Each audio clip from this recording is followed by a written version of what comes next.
Desa Putri. Kami akan menjelaskan mengenai materi auditing 2, yaitu pemeriksaan liabilitas jangka pendek. Pada kesempatan kali ini, kami akan membahas sifat dan contoh liabilitas jangka pendek, tujuan pemeriksaan liabilitas jangka pendek, dan yang terakhir, prosedur pemeriksaan liabilitas jangka pendek. Sebelum kita bahas lebih lanjut mengenai liabilitas jangka pendek, kita kenali dulu nih, apa sih itu liabilitas jangka pendek? Menurut penyataan standar akuntansi keuangan, suatu liabilitas diklasifikasikan sebagai liabilitas jangka pendek jika yang pertama, entitas memperkirakan akan menyelesaikan liabilitas tersebut dalam siklus operasi normal. Yang kedua, entitas memiliki liabilitas tersebut untuk tujuan diperdagangkan. Yang ketiga, liabilitas tersebut jatuh tempo untuk diselesaikan dalam jangka waktu 12 bulan setelah periode pelaporan. Yang terakhir, entitas tidak memiliki hak tanpa syarat untuk menunda penyelesaian liabilitas selama sekurang-kurangnya 12 bulan setelah periode pelaporan. Selanjutnya, pengertian dari liabilitas jangka pendek. Liabilitas jangka pendek adalah liabilitas perusahaan kepada pihak ketiga yang jatuh tempo atau harus dilunasi dalam jangka waktu kurang atau sama dengan 1 tahun atau dalam satu siklus operasi normal perusahaan, biasanya dengan menggunakan aset lancar perusahaan. Selanjutnya, ada beberapa contoh liabilitas jangka pendek menurut Agus. Yang pertama, utang usaha. Utang usaha yaitu kewajiban kepada pihak yang berasal dari pembelian barang atau jasa secara kredit yang harus dilunasi dalam waktu kurang atau sama dengan 1 tahun. Yang kedua, pinjaman dari bank. Pinjaman dari bank yaitu pinjaman yang diperoleh dari bank dan didukung oleh suatu perjanjian kredit. Bisa dalam bentuk kredit, modal kerja, ataupun kredit rekening koran. Yang ketiga, bagian dari kredit jangka panjang yang jatuh tempo kurang dari 1 tahun. Yang keempat, utang pajak. Yang kelima, biaya yang masih harus dibayar. Yang keenam, voucher payable. Yang ketujuh, utang dividen. Yang kedelapan, pendapatan yang diterima di muka. Selanjutnya, tujuan dari pemeriksaan liabilitas jangka pendek. Yang pertama, terdapat internal control yang baik atas liabilitas jangka pendek. Yang kedua, liabilitas jangka pendek yang tercantum dalam posisi keuangan atau neraca didukung oleh bukti-bukti yang lengkap dan berasal dari transaksi yang betul-betul terjadi. Yang ketiga, semua liabilitas jangka pendek perusahaan sudah dicatat per tanggal laporan posisi keuangan atau neraca. Keempat, accurate expense, jumlahnya reasonable atau masuk akal atau wajar atau tidak dalam arti terlalu besar dan tidak terlalu kecil. Karena kalau jumlahnya terlalu besar berarti laba akan dilaporkan terlalu kecil atau understate. Dan kalau accurate expense-nya terlalu kecil berarti laba yang akan dilaporkan terlalu besar atau overstate. Kelima, kewajiban sewa atau leasing jika ada sudah dicatat sesuai dengan SAK sewa nomor 30 revisi 2011 tentang sewa. Keenam, seandainya ada liabilitas jangka pendek dalam mata uang asing per tanggal laporan posisi keuangan atau neraca sudah dikonversikan ke dalam rupiah dengan menggunakan kurs tengah Bank Indonesia per tanggal laporan posisi keuangan atau neraca. Dan selisih kurs yang sudah terjadi atau sudah dibebankan atau dikonversikan pada laba rugi tahun berjalan. Keenam, biaya bunga dalam bunga yang terutang dari liabilitas jangka pendek telah dicatat per tanggal laporan posisi keuangan atau neraca. Ketujuh, biaya bunga liabilitas jangka pendek yang tercatat pada tanggal laporan posisi keuangan atau neraca betul telah terjadi, dihitung secara akurat dan merupakan beban perusahaan.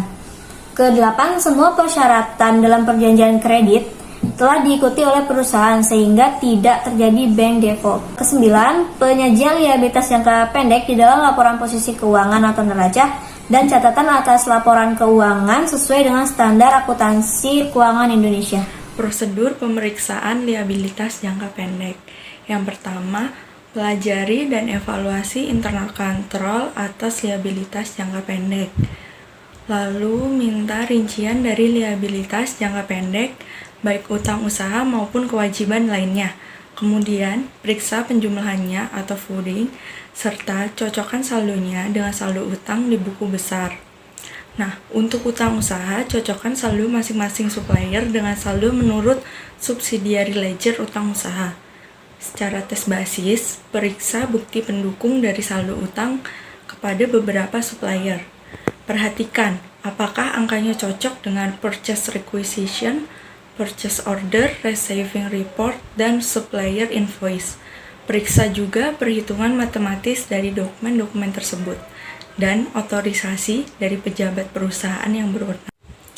Seandainya terdapat monthly statement of account dari supplier, maka harus dilakukan rekonsiliasi antara saldo utang menurut statement of account tersebut dengan saldo subsidiary ledger utang. Pertimbangkan untuk mengirim konfirmasi kepada beberapa supplier, baik yang saldonya besar maupun yang saldonya tidak berubah sejak tahun sebelumnya.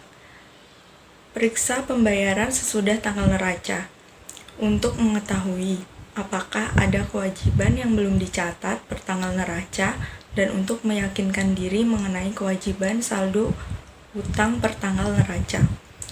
Dan seandainya ada utang kepada bank, baik dalam bentuk kredit modal kerja, kredit investasi, maupun kredit overdraft, maka kirim konfirmasi ke bank, periksa surat perjanjian kreditnya, dan buatkan excerpt dari perjanjian.